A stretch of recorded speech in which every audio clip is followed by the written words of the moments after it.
या व्हिडिओचे सहप्रायोजक आहेत। आता रणसंग्राम सुरू झालेला आहे।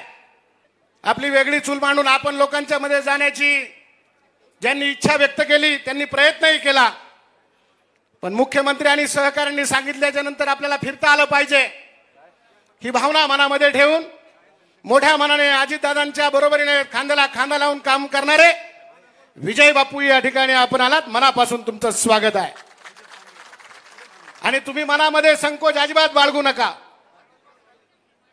की पवार साहेबांनी सुद्धा ज्यावेळेस सोनिया गांधीचा मुद्दा घेतला त्यावेळेस सोनिया गांधीला काय काय बोलले होते, पण पुन्हा परत पवार साहेब जाऊन त्यांचे मुख्यमंत्री झाले। तुम्ही तर काहीच केलं नाही।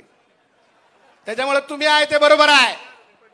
तुम्ही आलात, चांगलं काम करत आहात, खांद्याला खांदा लावून त्या ठिकाणी दादांच्या बरोबरीने काम करत आहात आणि आज विजय बापू तुम्ही इथं आलेला आहे। तुम्ही नुसते बापू नाही, तुम्ही विजय आहात। त्याच्यामुळे तुम्ही विजयच घेऊन इकडे आलेला आहे। चांगला माणूस आहे, मजबूत माणूस आहे, पैशानी बरा आहे, काय अडचणीचं नाही। आता ते खिशात हात घालणारच आहे, घाला। त्यांना बी आता आनंद होते, त्यांनी बरोबर जुळजुळव केलेली आतून, ते लय हुशार आहेत। त्यांना आता भंडारा लागलेलाच आहे। येळकोट येळकोट जय मल्हार होऊन जाऊ दे एकदा दादांच्या पाठीमागे भारी।